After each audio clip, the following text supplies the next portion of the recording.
em verdade vos digo, o que não entra pela porta no aprisco das ovelhas, mas sobe por outra parte, quer achar um caminho diferente, saibam sempre, esse é ladrão, esse é oportunista, esse é salteador, este é mal intencionado.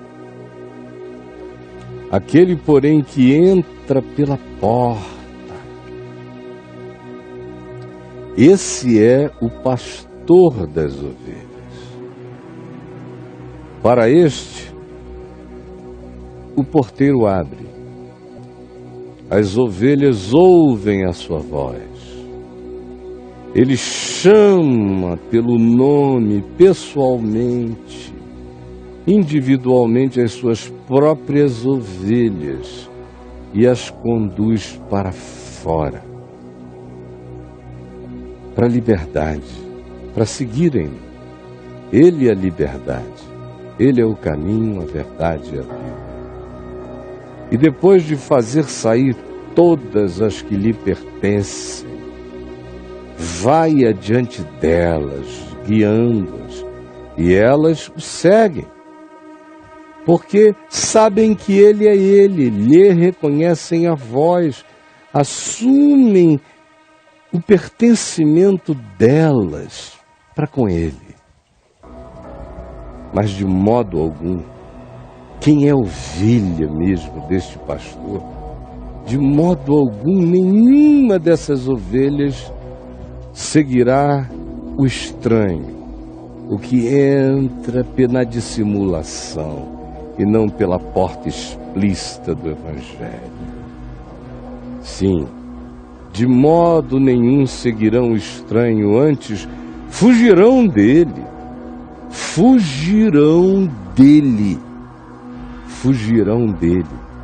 porque não conhecem a voz dos estranhos, não reconhecem a voz do pastor em nada do que dizem. Jesus lhes propôs esta parábola, mas eles não compreenderam o sentido daquilo que Jesus lhes falava. Jesus, pois, lhes afirmou de novo: em verdade vos digo, olhem aqui para mim, eu sou a porta das ovelhas. Qualquer ovelha que queira ser minha ovelha tem que ficar dentro dessa referência, a porta do Evangelho. Eu sou a porta das ovelhas. Todos quantos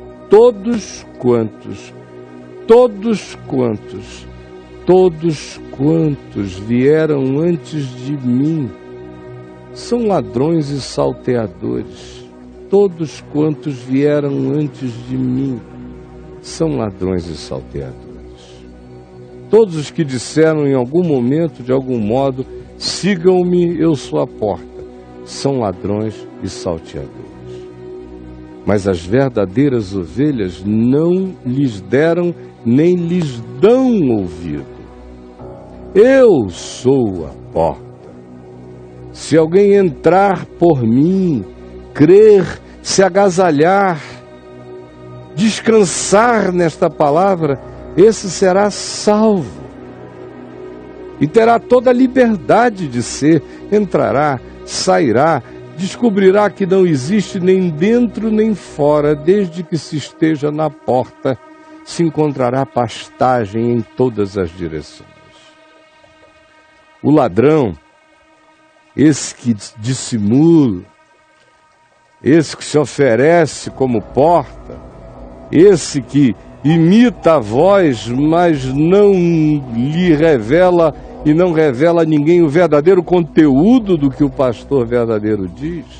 Sim, o ladrão vem somente para roubar, saquear, aproveitar oportunidades, para matar, para engolir, para destruir, para manipular. Eu, porém, vim, disse Jesus, para que todos tenham vida e a tenham em abundância. Eu sou o bom pastor. O bom pastor dá a vida pelas ovelhas, ao invés de abusar delas. O mercenário, que claro, não é pastor, não tem amor de pastor, e também a quem não deles.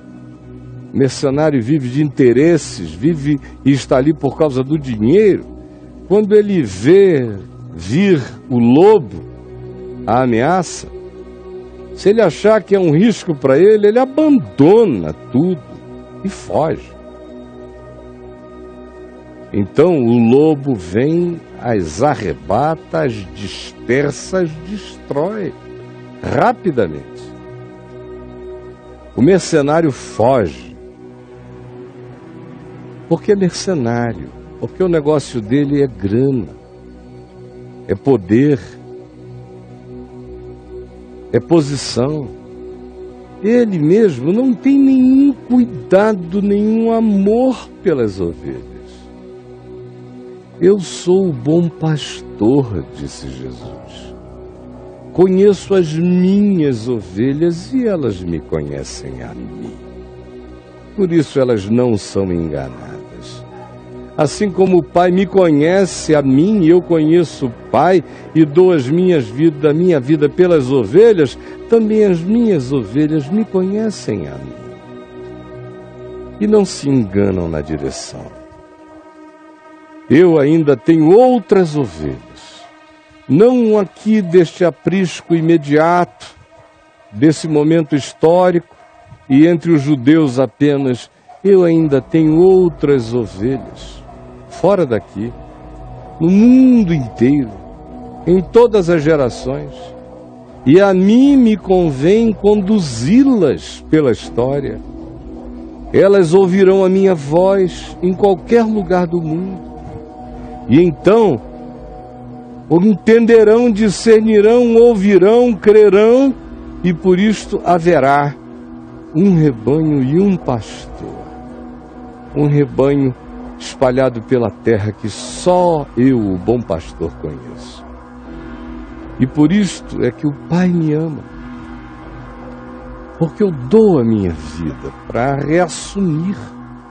Eu me deixo matar para me reassumir vivo. Eu não tenho medo de dar a minha vida para resgatar. Por isso o Pai me ama. Quanto à minha vida, fiquem sabendo. Ninguém a tira de mim. Ninguém. Pelo contrário, eu espontaneamente a dou. Tenho autoridade para a entregar e também para reavê-la. Este mandato eu recebi de meu Pai. Ora, por causa dessas palavras, rompeu nova dissensão entre os judeus em razão do que Jesus dissera. Muitos deles diziam: esse aí tem demônio e enlouqueceu. Porque eu ouvi, ele é um louco, ele diz que ele é o absoluto absoluto. Está endemoninhado. Outros diziam: esse modo de falar não é de endemoninhado. Esse modo de falar não é de um possuído. Pode, porventura, um demônio abrir os olhos aos cegos e falar como ele fala? Celebrava-se em Jerusalém a festa da dedicação. Era inverno. Estava frio. Jesus passeava no templo, no pórtico de Salomão. Então rodearam-no os judeus e o interpelaram: até quando nos deixarás a mente assim em suspenso, em perplexidade? Se tu és o Cristo, dize-o francamente, seja sincero. Respondeu-lhe Jesus: já vou-lo disse, e não me credes. As obras que eu faço em nome de meu Pai testificam a meu respeito. Que obras são essas? Elas indicam que direção? Mas vós não credes, porque não sois das minhas ovelhas, porque não me reconhecem, porque não me discernem, e não me discernem porque não são meus. Vocês não se fazem meus, vocês não querem ser minhas ovelhas, por isso vocês nunca entenderão. As minhas ovelhas ouvem a minha voz, ouvem, guardam, eu as conheço, e elas me seguem, me obedecem, andam no Evangelho, e eu lhes dou a vida eterna, planto nelas a vida eterna, jamais perecerão, jamais, e ninguém as arrebatará da minha mão, nenhum poder, nenhum diabo, nenhum lobo, nenhum mercenário, ninguém vai arrebatar as minhas ovelhas das minhas mãos. Aquilo que meu Pai me deu é maior do que tudo.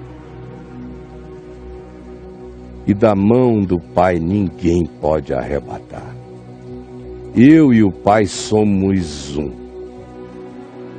Novamente, pegaram os judeus em pedras para lhe atirar, para apedrejarem-no com ódio. Disse-lhes Jesus: tenho-vos mostrado muitas obras boas da parte do Pai. Por qual delas desejais me apedrejar? Vocês querem me apedrejar pelo quê? Pelo homem há 38 anos à beira do tanque de Betesda, que ficou instantaneamente curado, pelo cego de nascença, pela quantidade enorme de doentes paralíticos, angustiados, enfermos que foram curados. Por qual das muitas obras que eu vos tenho mostrado da parte de Deus quereis me apedrejar? Responderam-lhe os judeus, cheios de religião e de fanatismo: não é por obra boa que te apedrejamos, e sim por causa da blasfêmia, pois sendo tu apenas um homem, te fazes Deus a ti mesmo, dizendo eu e o Pai somos um. Replicou-lhe Jesus: ora, não está escrito na vossa lei, eu disse, sois deuses? Está escrito. Ou vocês não lembram, nunca leram na vossa lei que está escrito no Salmo 82:6? Está escrito, sois deuses. Se ele chamou deuses aqueles a quem foi dirigida a palavra de Deus, só estavam ouvindo, e a Escritura não pode falhar, então que se dizer daquele a quem o Pai santificou e enviou ao mundo? Não é muito mais natural pensar que ele é quem diz ser, porque está escrito na vossa lei, sois deuses, só porque ouvistes o Evangelho. Vós, porém, dizeis, tu blasfemas, porque declarei sou filho de Deus? Essa é a blasfêmia? Se não faço as obras de meu Pai, não me acrediteis. Só por causa do que eu digo. Mas vejam o fruto de Deus em mim. Mas se faço as obras de Deus e não me credes, credes pelo menos nas obras, já que não desejais crer em mim, para que possais saber e compreender que o Pai está em mim e eu estou no Pai. Nesse ponto, procuravam outra vez prendê-lo, mas ele se livrou das suas mãos e passou. Novamente se retirou Jesus para além do Rio Jordão, para longe de Jerusalém, para aquele lugar onde João o Batista batizava no princípio. E ali permaneceu alguns dias. Iam muitos ter com ele e diziam, realmente João não fez nenhum milagre extraordinário enquanto viveu. Porém, tudo quanto ele, João Batista, disse a respeito deste Jesus era absolutamente a verdade. E muitos, então, ali, creram nele. Este é o Evangelho de Carreirinha, lido para mim e para você.